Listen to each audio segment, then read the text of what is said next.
देखो, हमारे देश में अभी क्या हुआ है कि हाई स्कूल का और इंटर का रिजल्ट निकला है। भारत के करोड़ों विद्यार्थी पर इस परीक्षा में पास हुए हैं, कुछ विद्यार्थी फेल भी हुए हैं। तो मैं आपको बता दूं, आज का जो मेरा ये वीडियो है विशेष करके उन विद्यार्थियों के लिए है जो विद्यार्थी कक्षा 10 पास किए हैं। कक्षा 10 पास करने के बाद विद्यार्थी अपने रास्ते चुनते हैं। इंटर में वर्गों का विभाजन होता है, जैसे कि साइंस वर्ग और कला वर्ग। तो मैं आपको बता दूं, हमारे क्षेत्र में क्या होता है गांव देहात में कि लोगों को ये पता नहीं होता कि हमें कौन सा वर्ग लेना चाहिए और कौन सा वर्ग नहीं लेना चाहिए। तो सबसे पहले मैं आपको बताऊं, हमारे गांव घर में क्या होता है कि लोग यही कहते हैं कि अगर बच्चा साइंस वर्ग लेगा तो आगे वो नौकरी पा जाएगा, अगर वो बच्चा आर्ट वर्ग लेगा तो वो बच्चा नौकरी नहीं पाएगा। तो मैं क्लियर कर दूं कि ऐसा कुछ नहीं है कि बच्चा साइंस वर्ग ले रहा है तो नौकरी पा जाएगा या आर्ट वर्ग ले रहा है या नौकरी नहीं पाएगा। तो मैं बिल्कुल साफ़ सुथरी बात मैं आपको आज बताता हूं। जैसे साइंस वर्ग है, ठीक है, साइंस वर्ग अच्छा वर्ग है, इसमें सब्जेक्ट भी बहुत अच्छे अच्छे होते हैं।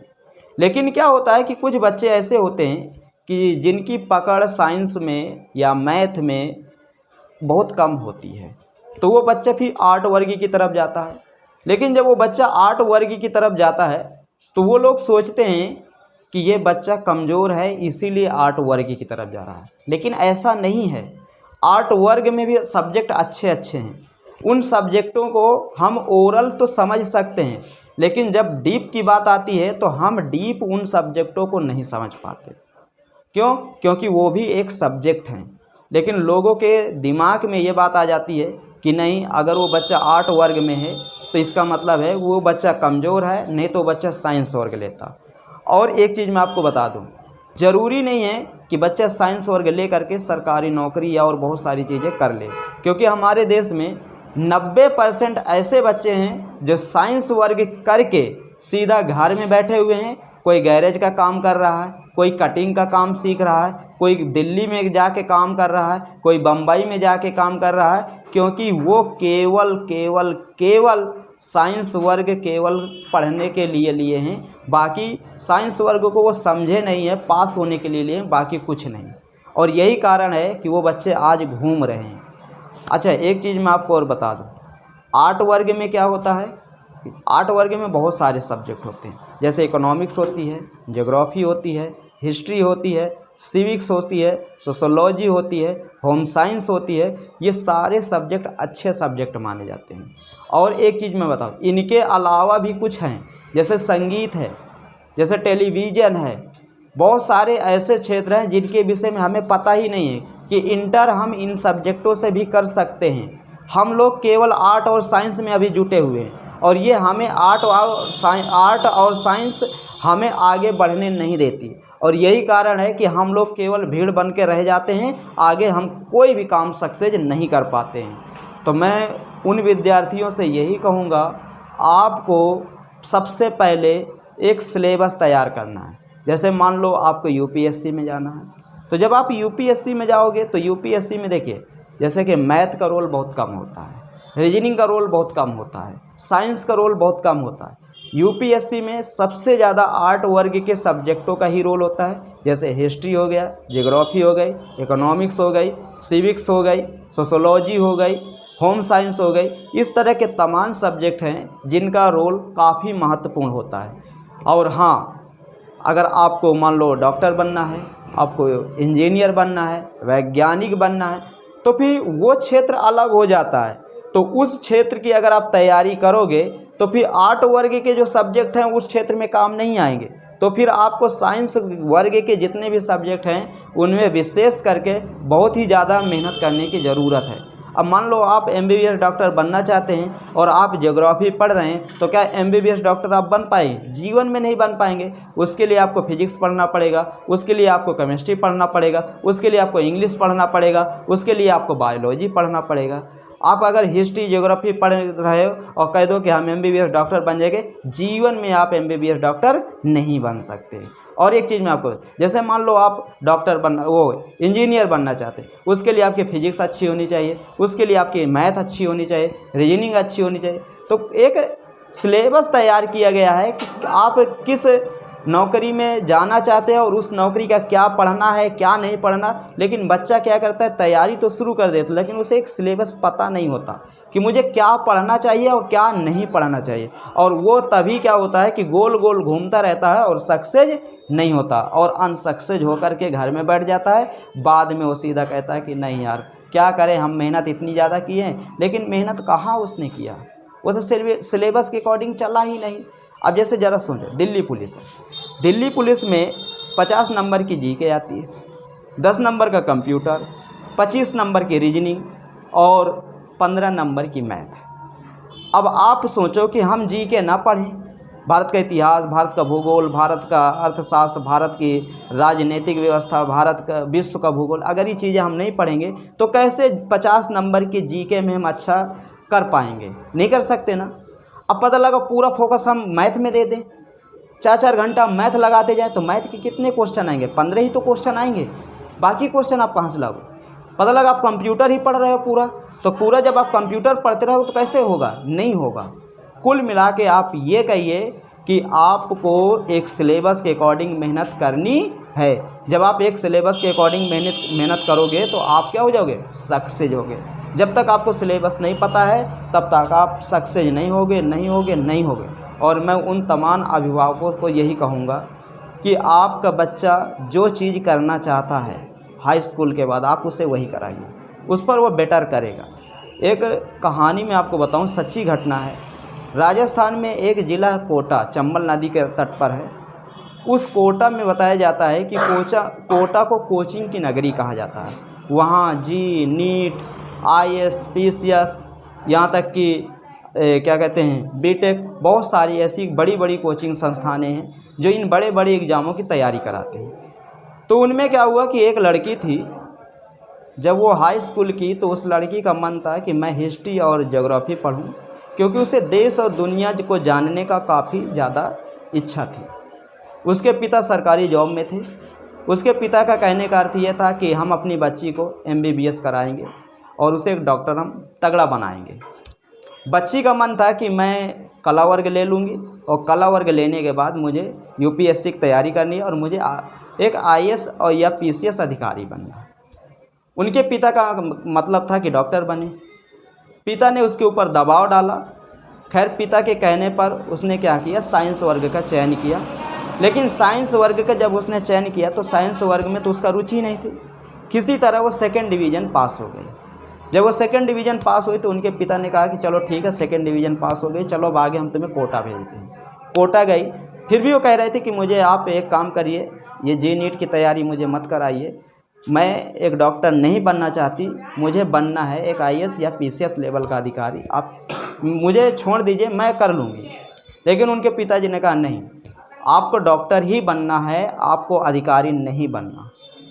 अब क्या हुआ, लड़की 1 महीना गई कोचिंग संस्थान में, उसे काफ़ी ज़्यादा घुटन महसूस हुई। एक दिन वही लड़की एक लेटर लिखती है अपने पिता के नाम, और उसके बाद पंखा रहता है उसके रूम में और उसी पंखे में वो झूल जाती है और वो लड़की की हो जाती है मृत्यु। जब लड़की की मृत्यु हो जाती है तो जब पुलिस जाती है, पूरी चिट्ठी पढ़ती है, तो उसने साफ साफ लिख दिया था कि मेरे पिता ने मेरे साथ ज़बरदस्ती किया, मेरा मन 1% नहीं था JNET तैयारी करके MBBS डॉक्टर बने। मेरा मन था कि मैं UPSC की तैयारी करूं और IAS PCS की, और मैं एक IAS या PCS लेवल की अधिकारी बनूं। मुझे ये चाहिए था, मुझे वो नहीं चाहिए था। तो अब ज़रा सोचिए, हम अपने बच्चों के ऊपर अपनी मर्जी थोपते हैं और हम अपने बच्चों से यही नहीं पूछते बच्चा चाहता क्या है। और वही बच्चा फेल हो जाता है जब माता पिता अपनी मर्जी बच्चे के ऊपर थोप देते हैं। बच्चे का मन है साइंस वर्ग पढ़ने का, लेकिन वो अपने बच्चे को आर्ट वर्ग पढ़ाते हैं, तो गलत है। बच्चे का मन है आर्ट वर्ग के सब्जेक्ट पढ़ने का और हम अपने बच्चे को ज़बरदस्ती साइंस के सब्जेक्ट पढ़ाते हैं, तो गलत है। क्योंकि हमें पता है कि अगर बच्चा सोच लिया कि मुझे आर्ट वर्ग के सब्जेक्ट पढ़ना है तो इसका मतलब वो आर्ट वर्ग में रुचि रखता है। अगर वो बच्चा कह रहा है कि मुझे इंटर में मैथ लेनी है, तो इसका मतलब वो बच्चा मैथ में रुचि रखता है।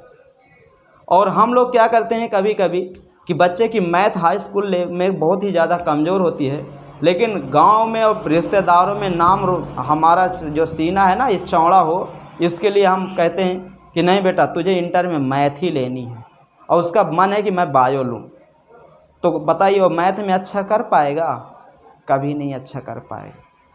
और एक चीज़ मैं उन बच्चों को से कह दूँ, आपके क्षेत्र में, आपके राज्य में, आपके देश में 90% ऐसे टीचर्स हैं जो खुद नहीं सक्सेस हैं, और उनमें से एक हम भी हैं।